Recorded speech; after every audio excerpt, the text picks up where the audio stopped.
Hello दोस्तों, स्वागत है आपका हमारे YouTube चैनल में। तो देखिए, आज भारतीय संविधान में एक नए टॉपिक की चर्चा करते हैं और वो है पंचायती राज व्यवस्था। देखिए, पंचायती राज व्यवस्था को आज संवैधानिक दर्जा मिल चुका है। किस संविधान संशोधन द्वारा मिला, कौन सी अनुसूची जोड़ी गई, कितने इसमें अनुच्छेद है, कितने विषय हैं, इनकी हम चर्चा करेंगे डिटेल में। पहले इसकी थोड़ी सी पृष्ठभूमि के बारे में हम आपको चर्चा कर लेते हैं कि कैसे जो है स्थानीय प्रशासन या पंचायती राज व्यवस्था जो है शुरू हुई प्राचीन काल से लेकर के आज जो है ये एक संवैधानिक दर्जा भी इसको प्राप्त हो चुका है। तो यदि क्वेश्चन आ जाए कि ग्राम पंचायतों के गठन का उल्लेख जो है किस अनुच्छेद में मिलता है, तो आप क्या बताओगे? अनुच्छेद 40 राज्य के नीति निर्देशक तत्वों में। और उसमें जो है राज्य का ये कार्य होगा कि वो किसका गठन करे? ग्राम पंचायतों का गठन करे। तो कभी आ जाए ग्राम पंचायतों के गठन का उल्लेख तो किस अनुच्छेद में है? अनुच्छेद 40 में है ग्राम पंचायतों के गठन का उल्लेख। ठीक है, कई बार क्वेश्चन आ चुका है, तो याद रखिएगा आप लोग, ग्राम पंचायतों के गठन का उल्लेख। और ये गठन की जिम्मेदारी किसकी होगी? क्योंकि ये जिम्मेदारी होगी राज्य की। किसकी होगी? राज्य के। राज्य के निर्देशक तत्व हैं। ठीक है, और इसके खिलाफ जो है आप जो है न्यायालय भी नहीं जा सकते, क्योंकि राज्य के नीति निर्देशक तत्व राज्य द्वारा या न्यायालय द्वारा क्या है? प्रवर्तनीय है। ठीक है, यदि इनका आना न हो रहा है तो आप न्यायालय ये राज्य लागू करे या ना लागू करे उस पर निर्भर करता है। ठीक है, अब देखिए, प्राचीन काल में ये प्रांतीय प्रशासन या स्थानीय प्रशासन का उल्लेख कहाँ से प्राप्त होता है? तो प्राचीन काल में जो है आप लोगों ने मौर्य साम्राज्य पढ़ा है, तो मौर्य साम्राज्य से जो है मौर्य साम्राज्य से हमें जो है स्थानीय स्वशासन का उल्लेख मिलता है। स्थानीय स्वशासन का उल्लेख मिलता है। तो वहाँ पे आप लोगों ने पढ़ा है कि जो है एक केंद्र की होती थी प्रशासनिक व्यवस्था, जिसमें 18 क्या होते थे? तीर्थ होते थे, जो केंद्रीय मंत्री कि आज के केंद्रीय मंत्री के बराबर होते थे। समाहर्ता, संविधाता, प्रतिष्ठा, व्यवहारिक, ये आप लोगों ने पढ़ा। फिर हमने वहाँ पे पढ़ाया था तो दूसरे प्रकार के अधिकारी होते थे जिन्हें अध्यक्ष कहते थे, जिनकी संख्या कितनी थी? 26 थी। लक्षणाध्यक्ष, कौतवाध्यक्ष, ना गणिका अध्यक्ष, सीता अध्यक्ष, सोना अध्यक्ष, अकरा अध्यक्ष, तो ये होते थे अध्यक्ष। फिर हमने आपको पढ़ाया था, मेगास्थनीज ने अपनी पुस्तक इंडिका में जो है स्थानीय प्रशासन का उल्लेख किया है, नगर प्रशासन का उल्लेख किया है, और उसने नगर प्रशासन को 6 समितियों में डिवाइड किया। प्रत्येक समिति में 5-5 सदस्य होते थे, कुल सदस्यों की संख्या 30 होती थी। ठीक है, और वहाँ पर हमने बताया था कि एक होती थी औद्योगिक समिति, एक होती थी विदेश समिति, एक होती थी जनसंख्या एवं जन्म मृत्यु का लेखा जोखा रखती थी। ठीक है, एक होती थी जो है बाजार नियंत्रण समिति होती थी। ठीक है, एक होती थी बिक्री कर समिति होती थी। ठीक है, तो इस प्रकार की जो है कितनी समितियां? 6 समितियों का उल्लेख आप लोगों ने पढ़ा है। तो स्थानीय स्वशासन का अर्थ होता है कि जो निचले स्तर के लोग हैं उनको जो है लोकतांत्रिक विकेंद्रीकरण की ओर जो है ध्यान दिलाना या उस ओर लाना। इसके लिए निचले जो स्तर के लोग हैं, निचले स्तर के लोगों के लिए क्या लाना? लोकतांत्रिक विकेंद्रीकरण की व्यवस्था करना। ये इसका अर्थ होता है स्थानीय स्वशासन का। अब देखिए, थोड़ा और आगे बढ़ते तो आप लोगों ने चोल वंश पढ़ा है कि चोल वंश में एक शासक हुए हैं और उस चोल वंश के शासक का नाम है परांतक प्रथम। और इसी परांतक प्रथम का एक अभिलेख प्राप्त हुआ है जिसका नाम है उत्तर मेरूर अभिलेख। कौन सा अभिलेख? उत्तर मेरूर अभिलेख प्राप्त हुआ है।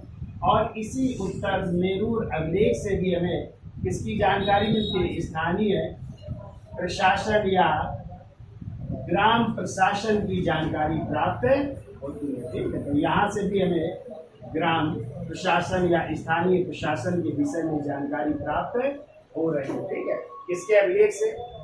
परांतक प्रथम के। कौन से अभिलेख से? उत्तर मेरूर अभिलेख से जो है जानकारी प्राप्त हो रही है। ठीक है, फिर देखिए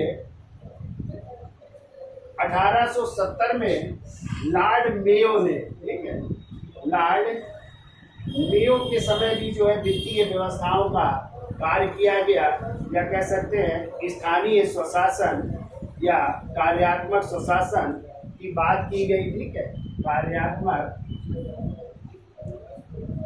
स्वशासन एवं वित्तीय स्वशासन की यहाँ पे बात की गई। और आपको पता है फिर इन्हीं लॉर्ड मेयो के समय प्रथम जनगणना भी हुई थी।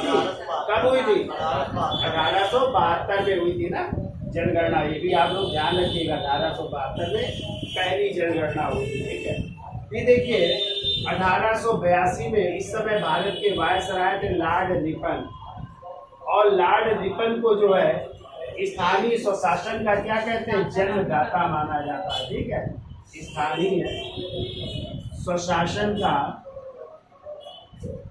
जन्मदाता माना जाता है। कई बार क्वेश्चन आ चुका है, याद रखिएगा कि स्थानीय स्वशासन का जन्मदाता किसे माना जाता है, तो लॉर्ड रिपन को माना जाता है। चूंकि इन्होंने जो है पहली बार किसका गठन किया था, इन्होंने तालुका बोर्ड का गठन किया, तालुका बोर्ड एवं जिला बोर्डों का गठन किया था, जिला इकाइयों का गठन किया था, ठीक है।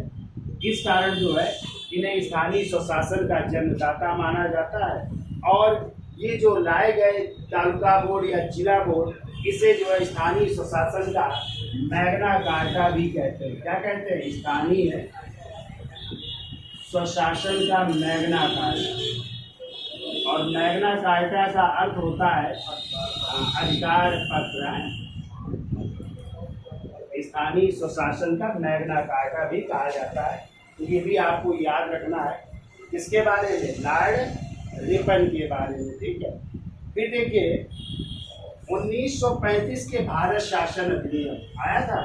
1935 के भारत शासन अधिनियम द्वारा जो है स्थानीय स्वशासन को पूर्णतः राज्य का विषय बना दिया गया। कहाँ का विषय? स्थानीय स्वशासन को राज्य का विषय बना दिया गया, राज्य का विषय बना दिया गया, ठीक है। फिर इसके बाद आगे चल करके जो है 2 अक्टूबर 1952 को 2 अक्टूबर 1952 को इस समय भारत के प्रधानमंत्री थे पंडित जवाहरलाल नेहरू थे, ठीक है, पंडित जवाहरलाल नेहरू। और इसी समय एक कार्यक्रम शुरू किया गया था जिसका नाम था सामुदायिक विकास कार्यक्रम। सामुदायिक विकास कार्यक्रम, ये भी कई बार आया है। सामुदायिक विकास कार्यक्रम की शुरुआत कब की गई, तो आपको याद रखना है कब? 2 अक्टूबर 1952 को, ठीक है, इसे प्रारंभ किया गया। लेकिन ये जो है कार्यक्रम सफल नहीं रहा, ठीक है। और जब ये कार्यक्रम सफल नहीं रहा तभी एक आयोग गठित किया गया, और वही आया 1957 में बलवंत राय मेहता समिति। कौन सी समिति? और इसी बलवंत राय मेहता समिति ने जो है पहली बार जो है स्थानीय स्वशासन को 3 भागों में डिवाइड करने का प्रस्ताव दिया। ताकि ग्राम स्तर पर क्या होना चाहिए? ग्राम पंचायत। फिर जो है खंड स्तर पर जो है क्षेत्र पंचायत या प्रखंड पंचायत, और तीसरा जिला स्तर पर जिला परिषद या जिला पंचायत का सुझाव दिया। और आज आपके जो है यही व्यवस्था लागू है उत्तर प्रदेश में, ठीक है।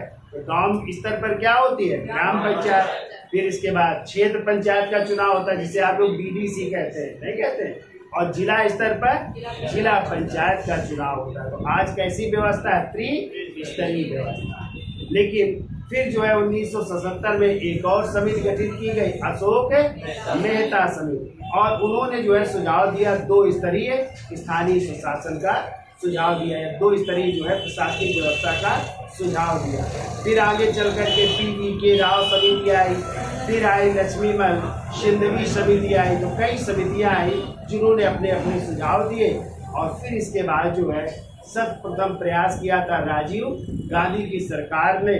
वो लाए कई संशोधन, लेकिन लोकसभा से तो पास हो गए, राज्यसभा से पास नहीं हो पाए। तभी सरकार बनी पीवी नरसिम्हा राव की, और उन्हीं के समय फिर लाया जाएगा 73वां संविधान संशोधन 1912। ठीक है, तो जो है पंचायती राज व्यवस्थाओं को क्या दिया जाएगा, संवैधानिक दर्जा दिया जाएगा। एक नया अनुसूची जोड़ी जाएगी, नए अनुच्छेद जोड़े जाएंगे, और तब से आज जो है पंचायती राज व्यवस्था को क्या प्राप्त है, संवैधानिक दर्जा।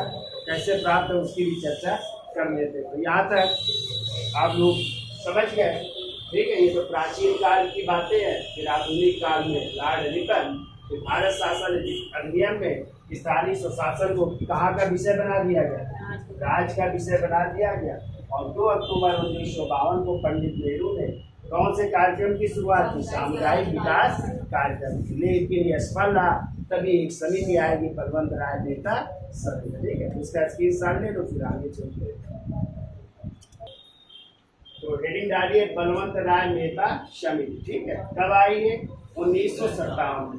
जैसे हमने आपको बताया कि 1952 में सामुदायिक विकास कार्यक्रम का क्या किया गया था, गठन किया गया था, लेकिन वो असफल रहा। ठीक है, तो सामुदायिक विकास कार्यक्रम के असफल होने के बाद जो है 1957 में जो है बलवंत राय मेहता की अध्यक्षता में, बलवंत राय मेहता की अध्यक्षता में एक समिति गठित की गई, जिसका नाम था ग्रामोद्धार। ठीक है, उस समिति का नाम था ग्रामोद्धार समिति। ठीक है, तो ग्रामोद्धार समिति का गठन किया गया, और इस बलवंत राय मेहता समिति द्वारा जो है लोकतांत्रिक विकेंद्रीकरण के लिए, या लोकतांत्रिक विकेंद्रीकरण को मजबूत करने के लिए, लोकतांत्रिक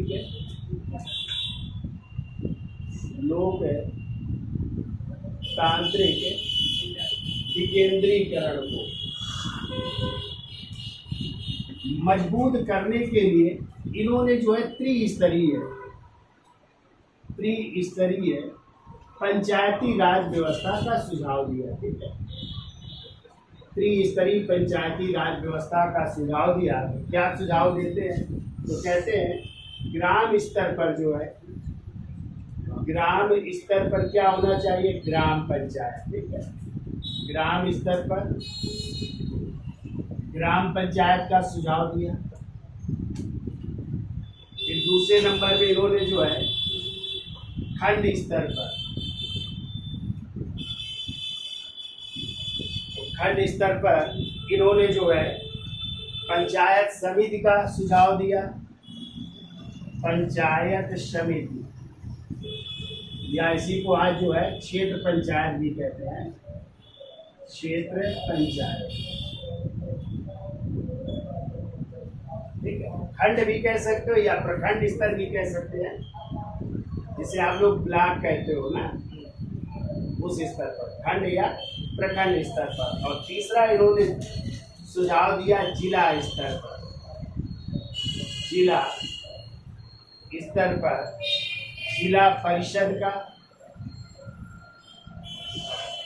जिला परिषद या इसी को अपने यहाँ जिला पंचायत भी कहते हैं, जिला पंचायत सुझाव दिया। यानी ये त्रिस्तरीय पंचायत राज व्यवस्था का सुझाव कौन दे रही, समिति बलवंत राय मेहता समिति दे रही। ठीक है, इसीलिए बलवंत राय मेहता को लोकतांत्रिक विकेंद्रीकरण का जन्मदाता माना जाता है। तो अगला पॉइंट लिख लीजिएगा, तो बलवंत राय मेहता को, क्वेश्चन कई बार आ चुका है, नेता को लोकतांत्रिक विकेंद्रीकरण का,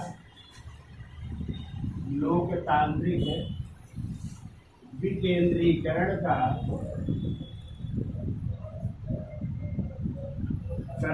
जन्मदाता माना जाता है, जन्मदाता माना जाता है। अब जब इन्होंने अपनी रिपोर्ट सौंपी बलवंत राय मेहता ने, इसी पर जो है चर्चा करने के लिए जो है राष्ट्रीय विकास परिषद ने जो है इनकी सिफारिशों को क्या किया, स्वीकार किया। ठीक है, देखो 12 जनवरी 1958 को राष्ट्रीय विकास परिषद में, यानी एनडीसी है, राष्ट्रीय विकास परिषद में, या आप लोग एनडीसी भी कह सकते हैं, नेशनल डेवलपमेंट काउंसिल भी कह सकते हो। ठीक है, तो बलवंत राय मेहता की सिफारिशों को क्या किया, राष्ट्रीय विकास परिषद ने इनकी सिफारिशों को, इनकी बलवंत राय मेहता समिति की सिफारिशों को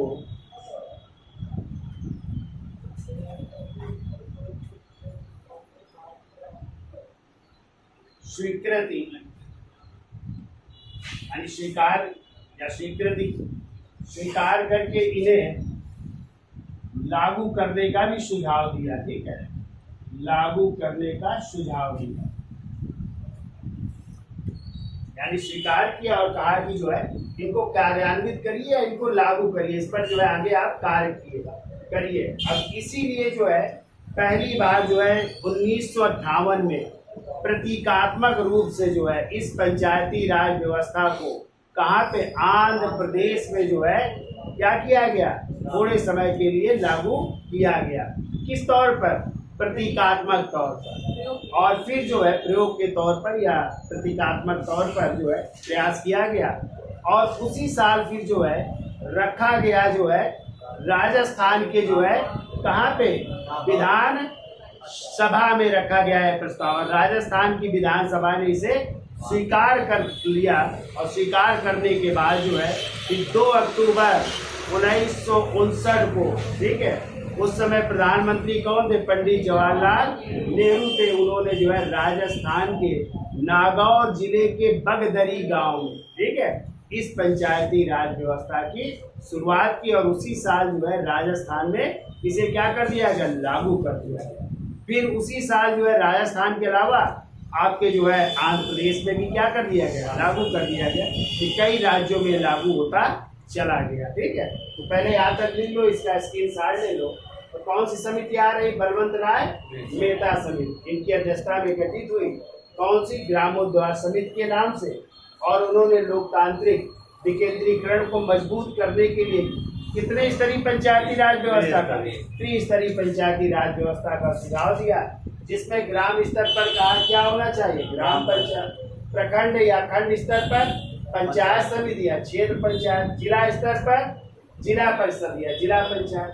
फिर इसी कारण बलवंत राय मेहता को क्या कहते हैं, लोकतांत्रिक विकेंद्रीकरण का जन्मदाता माना जाता है। ये कहते हैं 12 जनवरी 1958 को एनडीसी या राष्ट्रीय विकास परिषद ने बलवंत राय मेहता समिति को की सिफारिशों को स्वीकार करते हुए जो है इन्हें क्या करने के लिए, कार्यान्वित करने के लिए, लागू करने के लिए सुझाव दे रहा है। ठीक है, अब देखो कहाँ पे प्रायोगिक तौर पे लागू किया जा रहा है, तो आंध्र प्रदेश में। ठीक है, तो इसके साथ ले लो, फिर आगे चलते हैं। तो देखिए 1958 में जो है प्रायोगिक तौर पर यदि आ जाए, प्रायोगिक तौर पर जो है पंचायती राज व्यवस्था को कहाँ पे लागू किया गया, आंध्र प्रदेश में। ठीक है, यानी प्रयोग के तौर पर इसे लागू किया जा रहा है कि ये प्रयोग सफल होगा कि नहीं हो गया। ठीक है, तो ये क्वेश्चन कई बार आया है कि प्रायोगिक तौर पर कहाँ पे शुरुआत हुई, तो क्या बार हो गया आप आंसर, आंध्र प्रदेश की। ठीक है, फिर देखो 1959 में, यानी 2 सितंबर 1959 को, 2 सितंबर 1959 को राजस्थान की विधानसभा में, राजस्थान की विधानसभा में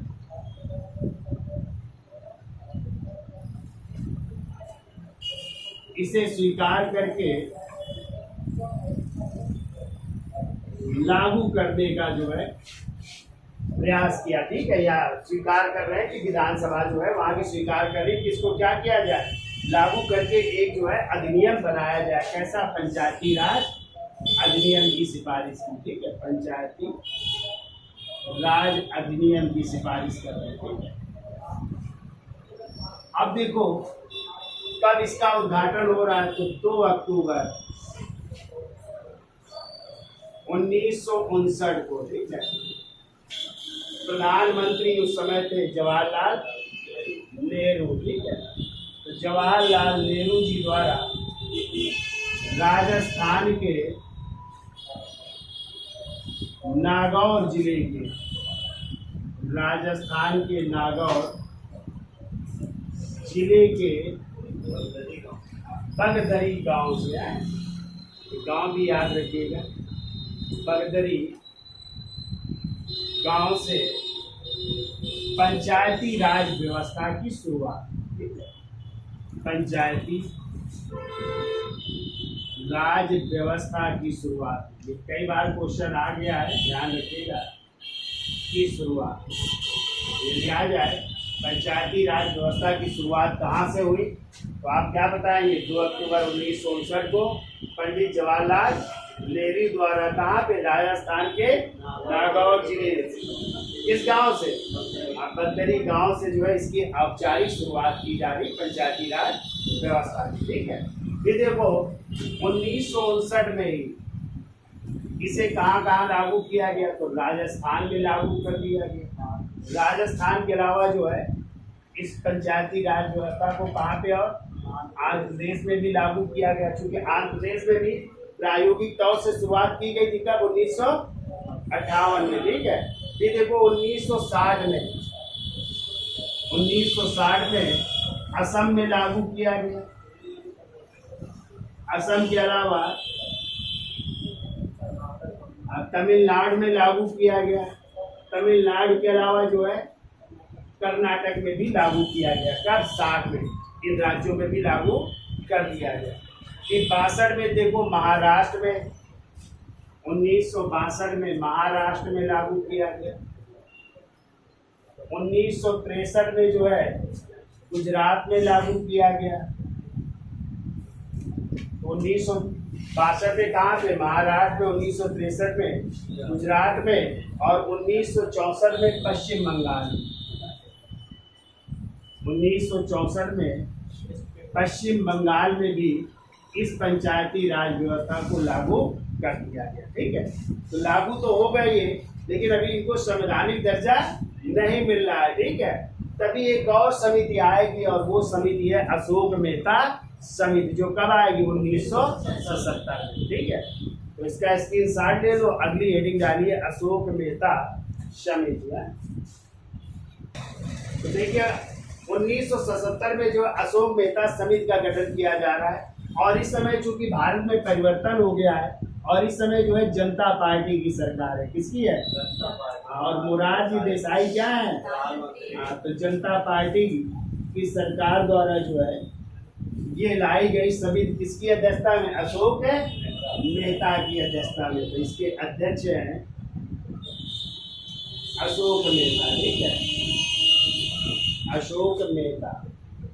और इसमें जो है ये 13 सदस्यीय थी, यानी कितने सदस्य? 13 सदस्यीय समिति थी। और इस समिति ने जब अपनी रिपोर्ट सौंपी, तो इन्होंने जो है 1978 में जब रिपोर्ट सौंपी, तो इन्होंने जो है पंचायती राज व्यवस्था को 2 स्तरीय करने का सुझाव दिया। कितने स्तरीय? 2 स्तरीय, यानी जिला स्तर पर इन्होंने कहा जिला परिषद होना चाहिए।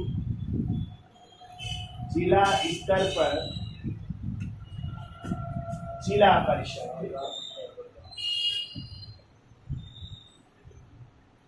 और दूसरी इन्होंने सिफारिश की मंडल स्तर पर, ठीक है। इन्होंने कहा मंडल स्तर पर जो है मंडल परिषद होना चाहिए।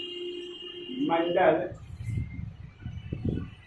स्तर पर इन्होंने इसकी सिफारिश की, मंडल परिषद की सिफारिश की। तो कितने स्तरीय व्यवस्था की सिफारिश की इन्होंने? 2 स्तरीय। बहुत पूछा जाता है कि किस समिति ने 2 स्तरीय पंचायती राज व्यवस्था की सिफारिश की, तो आप लोग क्या बताओ? अशोक मेहता समिति, ठीक है। अब देखिए इसके बाद फिर एक और समिति गठित होती है, और वो है डॉक्टर टी.वी.के. राव समिति। Doctor TV. के राव समिति, और ये समिति गठित हो रहे 1985 में। कब गठित हो रहे हैं? 1985 में गठित हो रही है।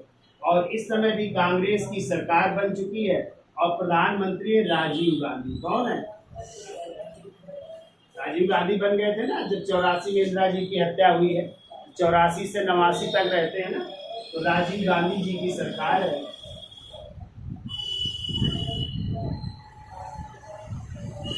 इस सरकार द्वारा लाया गया कौन सी समिति? Doctor PV. राव समिति लाई गई। ठीक है। अब देखिए इस समिति ने इसका गठन किया गया था किसकी सिफारिश पर? तो देखो योजना आयोग की सिफारिश पर। योजना आयोग की सिफारिश पर इस समिति का गठन किया गया। योजना आयोग की सिफारिश पर इस समिति का क्या किया जा रहा है? गठन किया जा रहा है।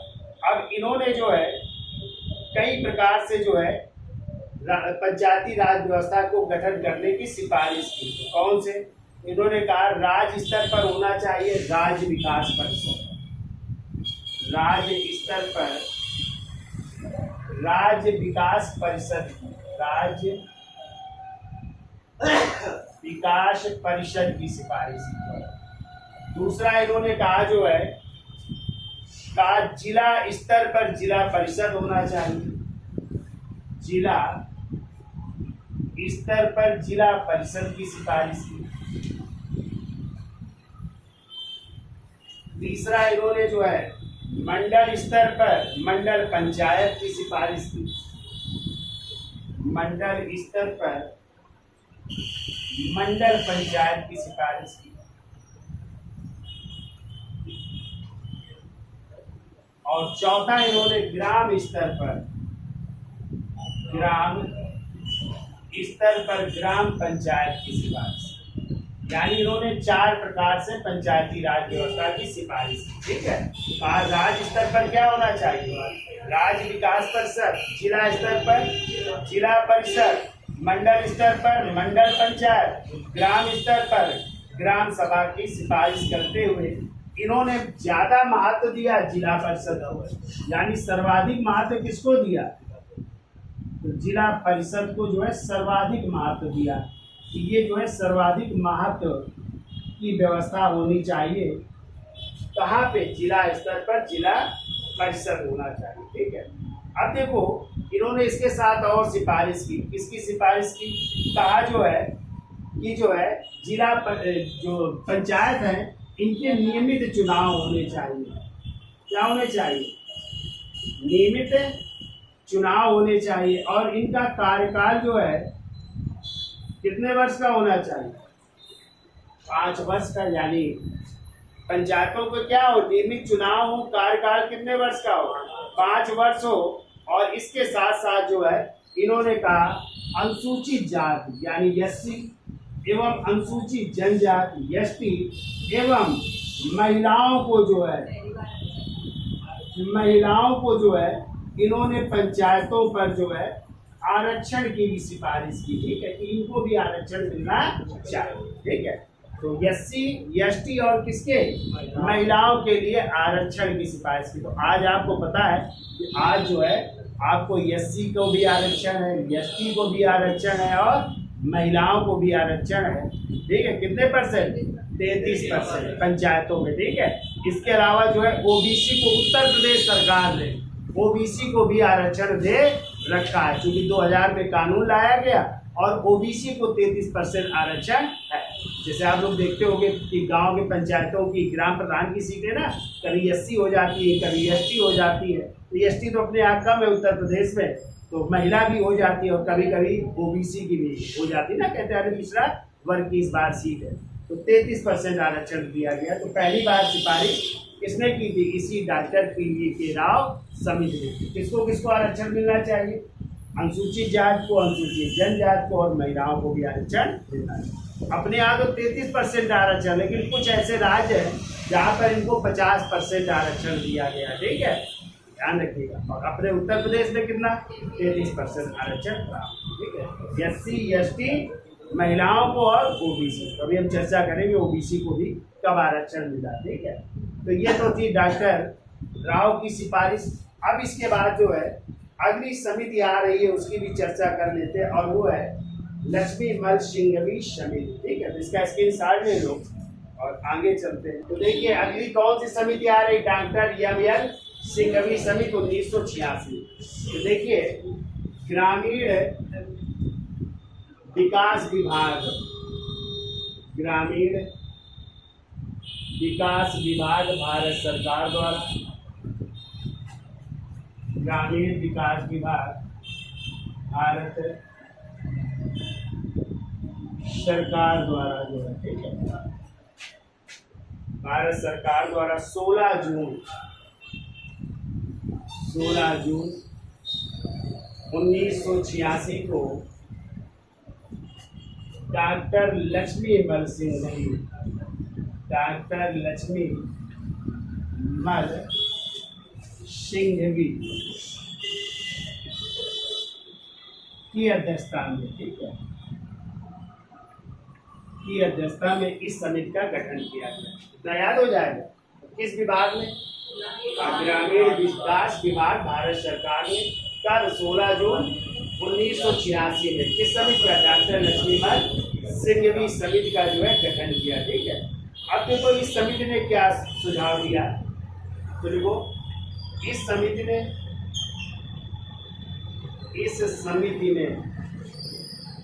स्थानीय स्वशासन को, स्थानीय स्वशासन को संवैधानिक दर्जा प्रदान करने की सिफारिश की।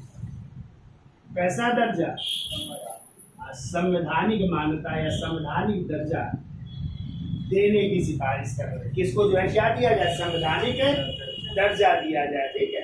और कहा जो पंचायतों के चुनाव होंगे वो गैर दलीय आधार पर होना चाहिए, कोई दल वाले नहीं होना चाहिए, इनमें दल नहीं होगा। कैसे होंगे? गैर दलीय आधार पर जो है चुनाव होने चाहिए, ठीक है। तो गैर दलीय आधार पर चुनाव की सिफारिश की, ठीक है। इसके अलावा जो है न्याय पंचायत और ग्राम पंचायत, न्याय पंचायत और ग्राम न्याय पंचायत है, ग्राम न्याय पंचायत। तो आपने देखा होगा पहले न्याय पंचायतें गांव में होती थी, गांव के जो झगड़े होते थे क्या करते थे? यही निपटाते थे, ठीक है। तो इनकी भी जो है व्यवस्था का सुझाव दिया, ठीक है। न्याय पंचायत और ग्राम न्याय पंचायत व्यवस्था का सुझाव। तो ये सब चीजें सुझाव दे रहे हैं कौन? ये लक्ष्मीमल सिंघवी समिति।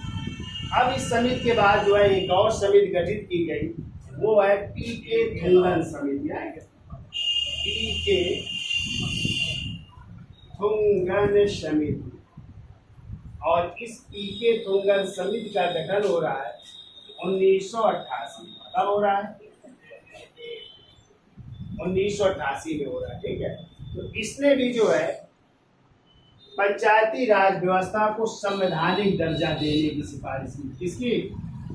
संवैधानिक दर्जा देने की सिफारिश की कि पंचायती राज व्यवस्था को क्या मिलना चाहिए? संवैधानिक दर्जा, जैसे लक्ष्मीमल सिंघवी समिति ने भी सिफारिश की थी, ठीक है। अब देखो इस दिशा में कदम बढ़ाने का प्रयास किया, क्योंकि उस समय प्रधानमंत्री कौन है? राजीव गांधी। तो प्रधानमंत्री राजीव गांधी ने इस दिशा में कदम बढ़ाया कि जो है पंचायतों को क्या मिलना चाहिए? संवैधानिक दर्जा मिलना चाहिए। और इसी उद्देश्य से जो है एक संविधान संशोधन लाया गया, और वो था 64वां संविधान संशोधन। 64वां संविधान संशोधन लाया गया। कब लाया गया? 1989-90 में लगभग लाया गया, ठीक है। 1989 और 90 के समथिंग लाया गया। लेकिन ये जो है 64वां जो संविधान संशोधन था, ये लोकसभा से तो पास हो गया, ठीक है, लोकसभा से पास हो गया, लेकिन राज्यसभा द्वारा बहुमत ना होने के कारण राज्यसभा से पास नहीं हो पाया। ठीक है, राज्यसभा से पास नहीं हो पाया। ठीक है, अब जब नहीं हो पाया तो इस पंचायती राज व्यवस्था को संवैधानिक दर्जा नहीं प्राप्त हुआ। ठीक है, तो ये तो पंचायत के लिए लाया गया। ऐसे ही 65वां संविधान संशोधन नगर पालिकाओं के लिए इन्होंने लाने का प्रयास किया, लेकिन वो भी लोकसभा से पास हुआ और राज्यसभा से पास नहीं हुआ। अब देखिए, बीच में जनता दल की सरकार आ गई और इस कारण जो है फिर भी प्रयास नहीं हुआ, लेकिन 1991 में फिर आई सरकार कांग्रेस की और प्रधानमंत्री बने पीवी नरसिम्हा राव। और इन्हीं पीवी नरसिम्हा राव के समय लाया गया 73वां संविधान संशोधन। 73वां संविधान संशोधन लाया गया कब? 1992। ठीक है, और ये जो है कहाँ पे पेश हुआ? तो पहले लाया गया क्रमशः जो है लोकसभा में 22 दिसंबर 1992 को कहाँ लाया गया? लोकसभा में। और 23 दिसंबर अगले दिन 1992 को लाया गया राज्यसभा में। और कहते हैं ये दोनों सदनों से क्या हो गया? जब पास हो गया तो किसके पास गया? राष्ट्रपति के पास। ठीक है, राष्ट्रपति के पास गया। और उस समय भारत के राष्ट्रपति शंकर दयाल शर्मा। शंकर दयाल शर्मा जी, नाम सुना है इनका? तो भारत के राष्ट्रपति थे शंकर दयाल शर्मा जी थे। और इन्होंने जो है 20 अप्रैल 1993 को अपनी सहमति प्रदान कर दी। ठीक है, जब सहमति प्रदान कर दी गई तो पंचायती राज व्यवस्था, अब जब यहाँ से सहमत हुई तो कहाँ लाया जाएगा? राज्यों में। कहाँ पे? राज्यों में भी लाया गया, क्योंकि ये राज्यों पे लागू होना है। तो हाँ, तो इसमें जो हमने बताया था 3 प्रकार के संविधान संशोधन होते हैं, एक साधारण, एक विशेष और एक होता है विशेष प्लस आधे राज्यों का। तो अब यहाँ पे कितने राज्यों का समर्थन चाहिए? आधे राज्यों का। तो जब राज्यों में गया तो 17 राज्यों ने भी इसे पास कर दिया। तो जब 17 राज्यों ने फिर पास कर दिया तो ये संवैधानिक दर्जा प्राप्त हो गया और इसे लागू कर दिया गया पूरे भारत में 24 अप्रैल 1993। कब लागू कर दिया गया? 24 अप्रैल 1993 को लागू कर दिया गया। इसीलिए 24 अप्रैल को आप क्या बनाते हो? पंचायती राज दिवस। आज ये संवैधानिक दर्जा प्राप्त हो गया है। किस भाग में है? तो भाग 9 में है। ठीक है, भाग 9 में अनुच्छेद 243 से 243 के अड़ा तक कितने अनुच्छेद है? 16। और कितने विषय? 29 विषय। कौन सी अनुसूची जोड़ी गई? 11वीं अनुसूची जोड़ी गई। ठीक है, तो आज इसे संवैधानिक दर्जा प्राप्त। अब हम चर्चा करेंगे पंचायती राज व्यवस्था की, कैसे इसे कानूनी जामा मिला और किस अनुच्छेद में किसका उल्लेख है। तो ये भूमिका समझ गए, ये समितियां समझ गए आप लोग। ठीक है, तो ये तो थी आपकी समितियां। ठीक है, तो आज के लिए इतना, आगे देखते हैं। ठीक है।